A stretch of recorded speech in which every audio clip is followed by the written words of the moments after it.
नमस्कार, स्वागत है आपका। मैं हूं आपके साथ सुमित गुप्ता। आप देख रहे हैं सुप्रभात राजस्थान। बुलेटिन की शुरुआत में बड़ी खबर है कोटा से, जहां फांसी का फंदा लगाकर मौत को गले लगाने वाले कोचिंग छात्र के शव का आज पोस्टमार्टम किया जाना है। मृतक कोचिंग छात्र के परिजन आज ही बरेली से कोटा पहुंचने वाले हैं। आपको बता दें कि नीट की तैयारी करने वाले कोचिंग छात्र ने कल शाम फांसी का फंदा लगाकर मौत को गले लगा लिया था। वहीं लगातार प्रयासों के बावजूद भी कोचिंग नगरी में सुसाइड के मामले थमने का नाम नहीं ले रहे हैं। जानकारी के मुताबिक मृतक छात्र अनिकेत यूपी के बरेली का रहने वाला था। आज मृतक के शव का पोस्टमार्टम किया जाना है। फिलहाल पुलिस पूरे मामले की जांच में जुटी है।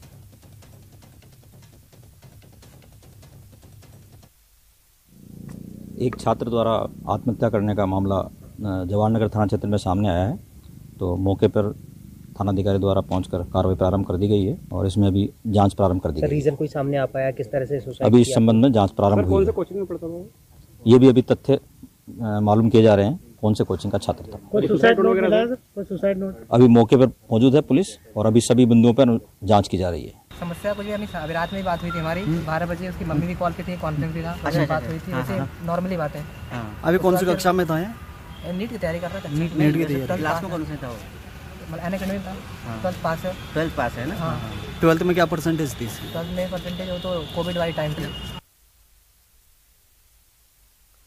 कोटा से ओम प्रकाश मेरे सहयोगी फोन लाइन पर जुड़ गए हैं। ओम प्रकाश, अपडेट क्या है इस पूरे मामले पर? देखिए, थोड़ी देर बाद में जब परिजन मोर्ची की तरफ पहुंचेंगे तो जो है मृतक के शव का पोस्टमार्टम की प्रक्रिया शुरू की जाएगी। और ये कहा जा सकता है कि जो कोचिंग छात्र ने जो सुसाइड किया था उस मामले में पुलिस जांच करने की बात कह रही है, लेकिन तमाम प्रयासों के बावजूद, तमाम गाइडलाइन के बाद भी ये कहा जा सकता है कि कोचिंग नगरी में सुसाइड के जो प्रकरण है थमने का नाम नहीं ले रहे। कुछ दिनों पहले ही करीब 2 सप्ताह पहले ही जब एक ही दिन में 3 कोचिंग छात्रों के सुसाइड के मामले सामने आने के बाद पुलिस और प्रशासनिक महकमे में हड़कंप मचा था और उसके बाद में तमाम तरह के दावे किए गए थे, तमाम तरह के प्रयास की बातें की गई थी, लेकिन तमाम दावे, तमाम प्रयास ये कहा जा सकता कि नाकाम साबित हुए। और जो ये गाइडलाइन जो बनाई गई थी कोचिंग छात्रों के लिए, इस गाइडलाइन की खुलकर धज्जियां उड़ी गई और एक फिर कोचिंग छात्र द्वारा सुसाइड का मामला सामने आने के बाद अब फिर पुलिस प्रशासन गाइडलाइन की पालना करवाने की बात कह रही है। लेकिन ये कहा जा सकता है कि कोचिंग नगरी में ये सुसाइड के प्रकरण है जो थमने का नाम नहीं ले रहे।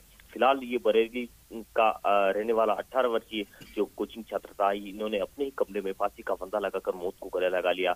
सबसे बड़ी बात इसमें यह है कि एक सुसाइड नोट भी पुलिस ने जब्त किया। हालांकि इसके बारे में पुलिस ने कुछ बताया नहीं है कि सुसाइड नोट में क्या लिखा है या सुसाइड नोट कब लिखा गया, इसके बारे में कोई कुछ भी नहीं बता नहीं पा रही है।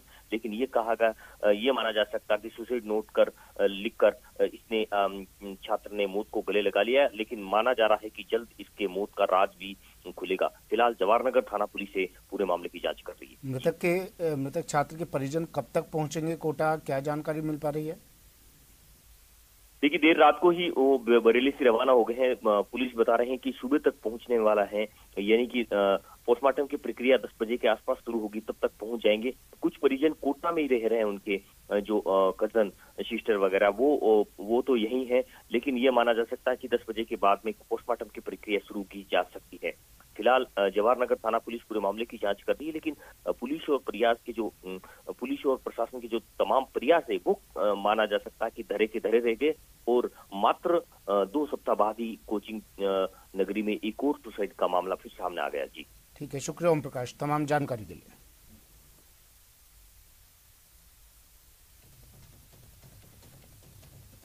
और चूरू से खबर है, चूरू के रतनगढ़ से बड़ी खबर। 9वीं की छात्रा का अपहरण कर गैंगरेप किया गया। अब इस मामले में पुलिस ने 3 आरोपियों को गिरफ्तार कर लिया है। 2 आरोपी फरार हैं। बेहोश छात्रा का अस्पताल में इलाज लगातार जारी। बड़ी खबर चूरू से, चूरू के रतनगढ़ से बड़ी खबर। 9वीं की छात्रा का अपहरण कर गैंगरेप। पुलिस की गिरफ्त में 3 आरोपी, 2 फरार, जिनकी तलाश जारी है। बेहोश छात्रा का अस्पताल में इलाज जारी।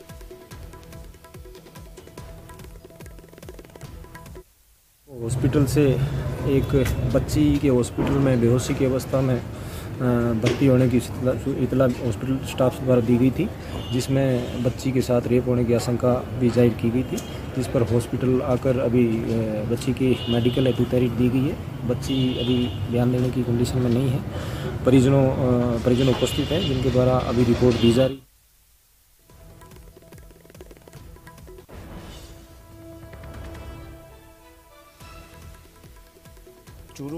चूरू से खबर है। चूरू के रतनगढ़ में 9वीं की छात्रा का अपहरण कर गैंगरेप किया गया था, जिसके बाद पुलिस हरकत में आई। सूचना मिलते ही पुलिस ने कार्रवाई करते हुए 3 आरोपियों को गिरफ्तार कर लिया, लेकिन 2 आरोपी अब भी फरार है, जिनकी तलाश पुलिस लगातार कर रही है, दबिश दे रही है जगह जगह पर इन 2 फरार आरोपियों की तलाश में।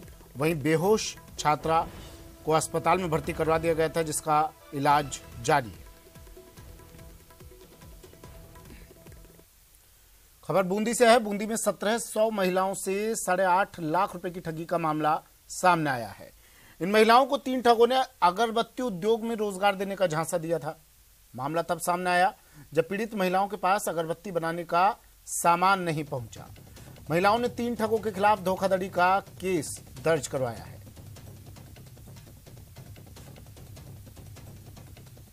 जी बाहर से मतलब अंता से श्वेता त्रिपाठी आई थी और उनके साथ 2 लेडीज और आई थी, कमलेश और उनका एक का नाम है तानिया। वो नैनवा में आई और सब लेडीज़ों को उन्होंने कहा कि आपको सबको घरेलू रोजगार देंगे और आपके 7-7 हज़ार रुपये आपको पेमेंट देंगे, लेकिन उन्होंने ऐसा कुछ भी नहीं करा। वो हर लेडीज से 500 रुपये ले गए, आधार लिया है प्लस फोटो सहित। 4 माह पहले कोई व्यक्ति इनके पास आए थे और रोजगार देने के नाम पर इनसे 500 रुपये ले गए। अभी जस्ट ही आपके सामने ही ये महिलाएं आई हैं थाने में, और कितनी महिलाओं को लेके गए हैं, कितने के साथ उन्होंने बनाया है, इस संबंध में इनसे रिपोर्ट लेके जांच कार्रवाई जारी है। दौसा से बड़ी खबर है, जहां महिला सरपंच और उसका पति पानी की टंकी पर चढ़ गए। सुबह 5:30 बजे ये दोनों टंकी पर चढ़ गए। लालसोट बस स्टैंड की टंकी पर ये दोनों पति पत्नी चढ़ गए। पुलिस प्रशासन पर गंभीर आरोप लगाते हुए ये दोनों सुबह 5:30 बजे के करीब टंकी पर चढ़े। लालसोट बस स्टैंड पानी की टंकी पर पुलिस प्रशासन पर सहयोग नहीं करने का आरोप लगा रहे हैं। पुलिस और प्रशासन के अधिकारी अब मौके पर पहुंच चुके हैं। चांदसेन गांव की सरपंच हैं कौशल्या मीणा, जो टंकी पर चढ़ी। आशीष शर्मा मेरे सहयोगी दौसा से फोन लाइन पर जुड़ गए हैं। आशीष, क्या डिमांड है, क्या मांग है? और टंकी तो आजकल जरिया बन गया है मांगे मनवाने का राजस्थान भर में। बिल्कुल निश्चित रूप से टंकी पर 5:30 बजे से दोनों पति पत्नी चढ़े हुए हैं। जो पत्नी है वो सरपंच है कौशल्या देवी मीणा, चांदसेन गांव की, और एक जमीन का विवाद है। जो महिला सरपंच और उसके पति का कहना है कि पुलिस और प्रशासन जमीन के मामले में निष्पक्ष जांच नहीं कर रहा है और इसी के कारण वो काफी दिनों से परेशान हैं और अवसाद में चल रहे हैं। आज मजबूर होकर दोनों पति पत्नी लालसोट कस्बे में आए और यहाँ पर लालसोट कस्बे में जमात के पास में बस स्टैंड पर पानी की टंकी है, वहां पर दोनों पति पत्नी चढ़ गए। सुबह 5:30 बजे अल सुबह कड़ाके की ठंड के बावजूद ये पति पत्नी पानी की टंकी पर चढ़े। जैसे ही पुलिस और प्रशासन को पता लगा तो मौके पर अब लेकिन ये नौबत आई क्यों आशीष? क्यों इन्हें आखिरकार अपनी मांग मनवाने के लिए पानी की टंकी पर चढ़ना पड़ा? क्या पुलिसकर्मी कह रहे हैं, प्रतिक्रिया मिल पाई आपको जांच अधिकारियों से कि भैया लापरवाही कहाँ रह गई, क्यों इनको ये कदम उठाना पड़ा? बिल्कुल, पुलिस और प्रशासन के अधिकारियों से हमारी बात हुई है। उनका कहना है कि पूरे मामले की अभी दिखवाया जाएगा, क्योंकि ये मामला भी क्योंकि जो जांच अधिकारी है उससे बात नहीं हो पाई है। पुलिस और प्रशासन उनको आश्वासन दे रहा है कि आप नीचे उतरिए, पूरी मामले की जांच की जाएगी। लेकिन जो सरपंच है और उसका पति है वो कह रहा है कि पूरे मामले की गंभीरता से जांच की जाए, निष्पक्ष जांच की जाए। वो कभी भी इस तरह की बात नहीं कह रहे हैं कि पक्ष लिया जाए। उन्होंने कहा है कि निष्पक्ष जांच की जाए, यदि हम दोषी हैं तो हमारी जमीन को नहीं दी जाए, इस तरह का कोई मामला है। अब पुलिस और प्रशासन की प्राथमिकता ये है कि पहले पति पत्नी को नीचे उतारा जाए, क्योंकि कड़ाके की ठंड है और उसके बावजूद भी ये सुबह 5:30 बजे से चढ़े हुए हैं। मौके पर लालसोट के एसडीएम और डीएसपी मौके पर मौजूद है और लगातार महिला सरपंच से समझाइश की जा रही है कि कैसे भी सरपंच को उतारा जाए और उसके बाद में जो भी इनका इशू है उसका शॉर्ट आउट किया जाए। ये साफ हो पाया आशीष कि मामला क्या था और किस मामले में ये पुलिस प्रशासन पर सहयोग न करने का आरोप लगा रहे हैं? चांदसेन की सरपंच है, इनकी कोई चांदसेन गांव में कोई कॉलेज के आसपास एक जमीन है और उस जमीन पर किसी दूसरे पक्ष से विवाद चल रहा है। ऐसे में सरपंच पक्ष का कहना है कि वह जमीन उनकी है, इसके बावजूद भी पुलिस और प्रशासन निष्पक्ष जांच नहीं कर रहा है। इस तरह का ये आरोप लगा रहे हैं। आरोपों में कितनी सच्चाई है वो आगामी जांच के बाद पता चलेगा, लेकिन पुलिस और प्रशासन का कहना है कि पूरे मामले में निष्पक्ष जांच की जाएगी। लेकिन प्राथमिकता ये है कि जो ठंड में जो दोनों पति पत्नी ऊपर पानी की टंकी पर चढ़े हुए हैं, इन्हें किसी भी तरह नीचे उतारा जाए। ठीक है, शुक्रिया आशीष तमाम जानकारी के लिए।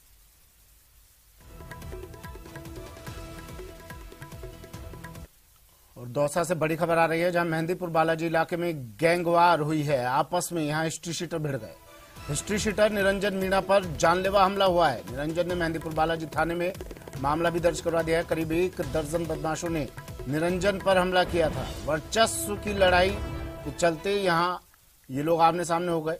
दौसा से मेहंदीपुर बालाजी इलाके में ये गैंगवार हुई। दौसा के मेहंदीपुर बालाजी इलाके में तस्वीरें सबसे पहले न्यूज 18 राजस्थान पर ये देखिए, गैंगवार के वक्त की तस्वीरें। ये हिस्ट्री शीटर आपस में भिड़ गए। निरंजन मीणा पर जानलेवा हमला हुआ। निरंजन मीणा ने मेहंदीपुर बालाजी थाने में अब मामला दर्ज करवा दिया है। करीब 1 दर्जन बदमाशों ने निरंजन पर हमला किया था। एक दूसरे को जीप से कुचलने का प्रयास करते हुए ये देखिए, इस फुटेज में भी बदमाश नजर आ रहे हैं। वारदात से पहले सोशल मीडिया पर एक दूसरे को चैलेंज दिया गया था।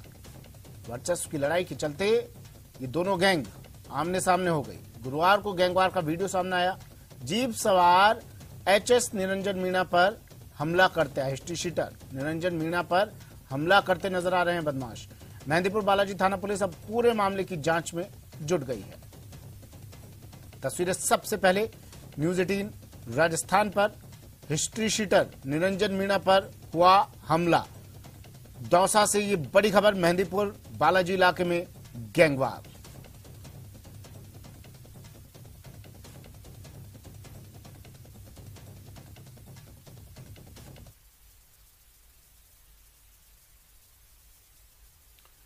और जयपुर से बड़ी खबर है, आरसीए चुनाव पर बड़ा अपडेट है। आज दोपहर 12:30 पर एजीएम होगी। चुनाव अधिकारी द्वारा निर्विरोध निर्वाचन का सर्टिफिकेट दिया जाएगा। अध्यक्ष, उपाध्यक्ष और सचिव को ये सर्टिफिकेट दिए जाएंगे। कोषाध्यक्ष, संयुक्त सचिव और कार्यकारिणी सदस्यों को भी सर्टिफिकेट दिए जाएंगे। बता दें आपको, कल नामांकन के बाद एक गुट द्वारा नाम वापसी भी हुई और नाम वापसी के बाद दूसरे गुट का निर्विरोध निर्वाचन। वैभव गुट का निर्विरोध निर्वाचन। नांदू गुट ने नाम वापस लिया और उसके बाद वैभव गुट का निर्विरोध निर्वाचन। और आज दोपहर 12:30 पर एजीएम होगी। वैभव फिर आरसीए के बॉस बन गए हैं और औपचारिक घोषणा आज हो ही जाएगी जब उन्हें निर्विरोध निर्वाचन का सर्टिफिकेट दिया जाएगा।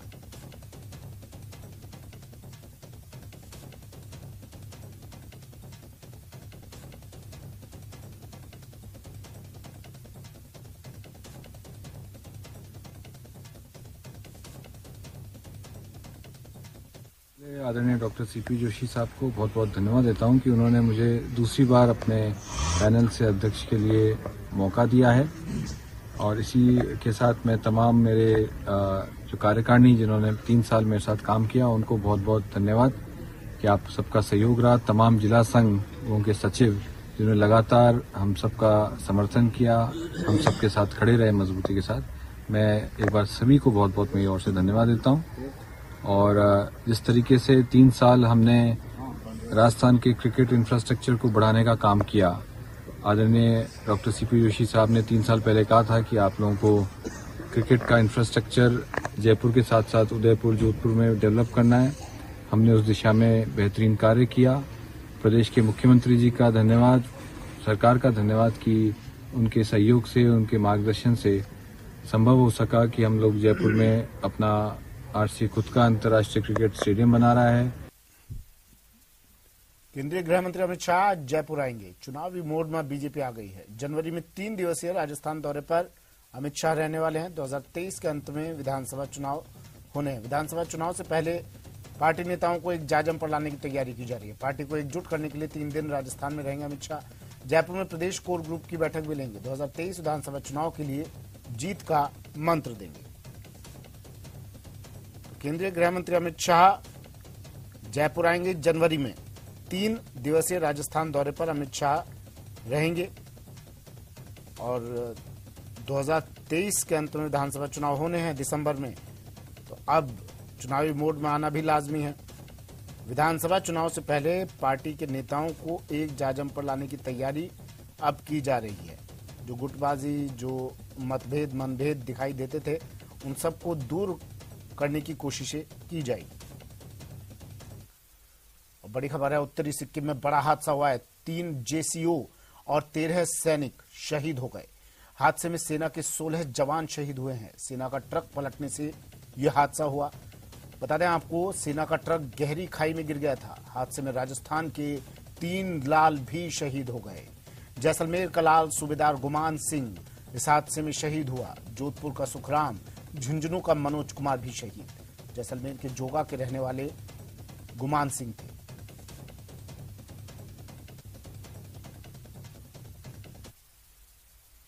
खुश नसीब है वो लोग जो वतन पर मिट जाते हैं और मरकर भी अमर हो जाते हैं। सिक्किम में सेना का एक ट्रक खाई में गिरने से 16 जवानों की मौत हो गई, जिसमें जैसलमेर के जोगा गांव के रहने वाले सूबेदार गुमान सिंह भी शामिल थे। उनके निधन की खबर मिलने के बाद उनके गांव सहित जिले भर में शोक की लहर व्याप्त है।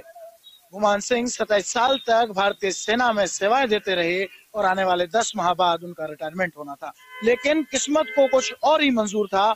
आज हुई घटना में उनकी मौत हो गई। उनकी मौत की खबर के बाद पूरा जिला सदके में है और हर किसी की आंखें नम नजर आ रही है। श्रीकांत व्यास, न्यूज़ 18, जैसलमेर। और कोटा से बड़ी खबर है, जहां आरटीयू प्रोफेसर की डर्टी पिक्चर केस में बड़ा अपडेट है।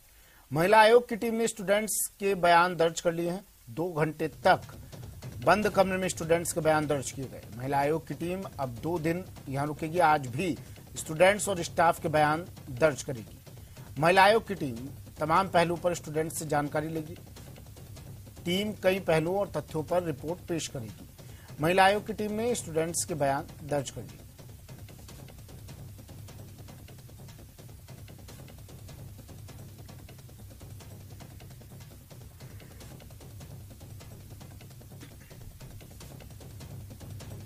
कोटा से बड़ी खबर, आरटीयू प्रोफेसर की डर्टी पिक्चर केस में बड़ा अपडेट। महिला आयोग की टीम पहुंची, स्टूडेंट्स के बयान दर्ज किए।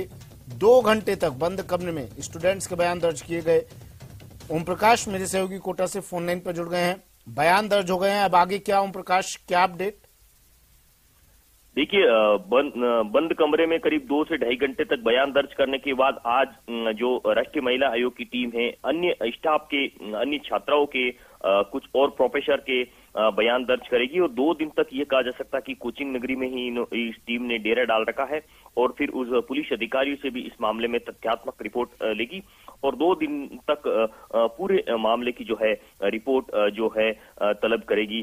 फिलहाल इस मामले में ये कहा जा सकता है कि अब कुछ और छात्राएं भी जो है खुलकर पुलिस थाने पहुंच रही है और जो डर्टी प्रोफेसर है उनकी बेशर्मी का जो है काला चिट्टा पुलिस तक पहुंचा रही है। और इस मामले में एक और एफआईआर दर्ज होने के बाद ये कहा जा सकता है कि यूनिवर्सिटी प्रशासन में हड़कंप मचा हुआ है। सबसे जो बड़ी छात्रों की जो डिमांड है कि ये प्रोफेसर एक ही नहीं बल्कि कुछ और चेहरे भी बेनकाब हो सकते हैं, क्योंकि इतना बड़ा रैकेट कई सालों से जो चल रहा था, छात्रों को शारीरिक शोषण के लिए प्रताड़ित करने का प्रयास किया जा रहा था, मानसिक दबाव बनाया जा रहा था। तो क्या विषय को इस मामले में क्यों भनक तक नहीं लगी, क्यों अब तक इस मामले में कोई कार्रवाई नहीं हुई? शिकायत भी पहले दर्ज हो चुकी थी, इसकी काले कारनामों का चिट्टा पहले शिकायत के रूप में दिया जा चुका था।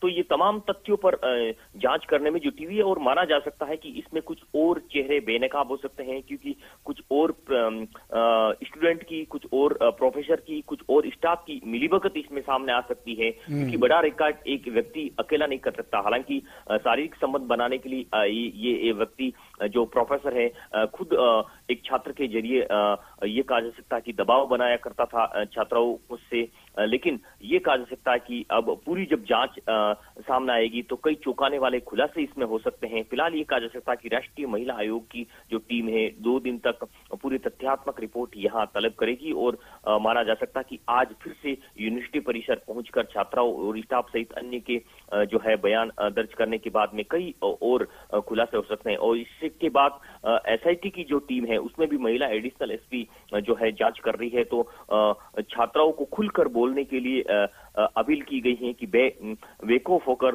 निडर होकर थाने पहुंचे, जहां पहुंचकर अपने बयान दर्ज करवाएं और अपने साथ किसी भी अनहोनी की जो आशंका थी उसके बारे में खुलकर बताएं, ताकि इस डर्टी प्रोफेसर के खिलाफ कड़ी से कड़ी कार्रवाई की जा सके। फिलहाल कल इनको फिर से कोर्ट में पेश किया जाना है, लेकिन जो जब्त मोबाइल है इनका, उस मोबाइल में कई चौंकाने वाले राज ऐसा बताया जा रहा है कि खुले हैं। हालांकि अश्लील वीडियो उसमें काफी हद तक मिले हैं। इसके अलावा कई छात्राओं के नंबर, कई ऑडियो वीडियो रिकॉर्डिंग भी मिले हैं। इन दोनों छात्र और डर्टी प्रोफेसर का मोबाइल जो एसआईटी की टीम ने जब्त की है, उस मोबाइल की जब रिकॉर्ड पुलिस को पूरी प्राप्त होगी, कॉल डिटेल के माध्यम से जब जांच आएगी, तो इसमें माना जा रहा है कि कई और चौंकाने वाले खुलासे हो सकते हैं और कई चेहरे जो है बेनकाब हो सकते हैं। फिलहाल एसआईटी की टीम जांच कर रही है और वही राष्ट्रीय महिला आयोग की जो है टीम पूरे मामले में बयान दर्ज कर रही है। जी चलिए, शुक्रिया तमाम जानकारी के लिए ओम प्रकाश।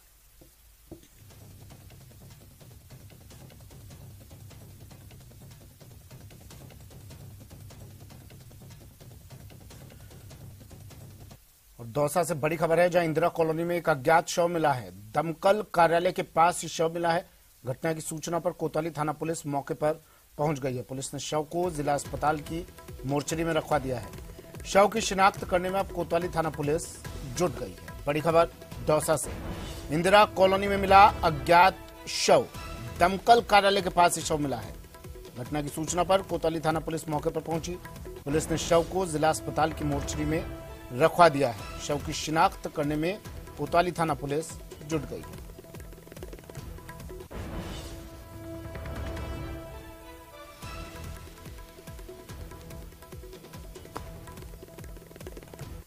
कोरोना की नई लहर की आशंका को देखते हुए स्वास्थ्य विभाग ने बड़ा कदम उठाया है। स्वास्थ्य विभाग ने प्रदेशवासियों की इम्यूनिटी जांचने के लिए सीरो सर्वे कराने का फैसला लिया है।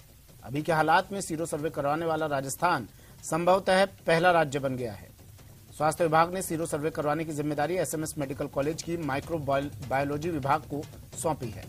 विभाग की एचओडी डॉक्टर भारती मल्होत्रा ने बताया कि जयपुर बेस्ड सर्वे की रिपोर्ट अगले 15 दिनों में स्वास्थ्य विभाग को सौंप दी जाएगी। साथ ही अब फिर से 100% सैंपल की जीनोम सीक्वेंसिंग की जाएगी। हम देखेंगे कि जो अभी हम प्रायोरिटी हमारी रहेगी डॉक्टर्स एंड कम्युनिटी दोनों में, हम एक कुछ रिप्रेजेंटेटिव सैंपल लेकर के 15 दिन में इसको कर करके सरकार को रिपोर्ट दे देंगे कि भाई हमारी अभी जयपुर की पॉपुलेशन में क्या सीरो पॉजिटिविटी चल रही है। जयपुर बेस्ड रहेगा या राजस्थान बेस्ड रहेगा? ये ओवरऑल में फिर वो पूरा प्लानिंग तो ये है कि हम इसको राजस्थान का करेंगे। पहले भी हमने 14 डिस्ट्रिक्ट्स में करा था and high and low positivity दोनों तरह के एरियाज को लिए थे और सारे एज ग्रुप्स को लिया था। तो वही सेम पैटर्न पे हम इस बार फिर रिपीट करेंगे। चुनाव से पहले कांग्रेस की निगाह बहुसंख्यक हिंदू वोट पर है। कांग्रेस पार्टी बीजेपी के जय श्री राम के मुकाबले के लिए जय सिया राम का नारा बुलंद कर रही है। सीएम गहलोत राहुल गांधी की दी हुई सीख को अब जनसभाओं में दोहराकर कांग्रेस पार्टी की एंटी हिंदू छवि से बाहर निकलने की कोशिशों में जुट गए हैं। कल गहलोत ने भी जय सिया राम का नारा बुलंद किया था, लेकिन बीजेपी आरोप लगा रही है कि जब हर तरफ से कांग्रेस को मुंह की खानी पड़ी है, तब कहीं जाकर उसे भगवान राम याद आ रही थी। बीजेपी नेता ये भी कहते हैं कि राम सेतु को तोड़ने का फरमान देने वाली पार्टी का अचानक सिया राम प्रेम उसकी सोच की करारी हार है। को ये लगा कि भारतीय जनता पार्टी ने जो जगह बनाई है हिंदुस्तान के लोगों के मन में, उसमें इनकी तुष्टीकरण की नीति का भी एक फैक्टर रहा, ये सा इनको एहसास होता है। पहले ये मंदिर जाने में इसलिए घबराते थे कि कहीं इनके वोटों का नुकसान नहीं हो जाए। जनेऊ पहनना भी पसंद नहीं करते थे। हिंदी त्योहारों को इनके घर में मनाने की कभी रिवाज नहीं था। लेकिन जब इतनी मार खा चुके हों तो अब साधु सन्यासी बनने के लिए ये सब कर्म करने ही पड़ते हैं। वह कांग्रेसी जो भगवान राम के अस्तित्व को नकार रहे थे और सुप्रीम कोर्ट में लिखकर दिया जिन्होंने कि भगवान राम का कोई अस्तित्व नहीं है और राम सेतु को हम तोड़ेंगे।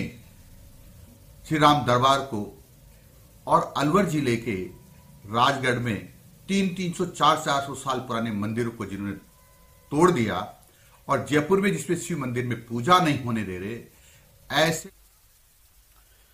और बड़ी खबर है, जोधपुर सिलेंडर ब्लास्ट केस में बड़ा अपडेट है। झुलसे हुए 5 मरीजों को शुक्रवार को डिस्चार्ज कर दिया गया है। महात्मा गांधी हॉस्पिटल से भी डिस्चार्ज किया गया, लेकिन अभी भी 10 मरीजों का अस्पताल में इलाज जारी है। 3 मरीज आईसीयू में हैं और 7 मरीज प्री ऑपरेटिव वार्ड में एडमिट हैं। गैस हादसे में अब तक 35 लोगों की मौत हो चुकी है। बड़ी खबर टीवी स्क्रीन पर।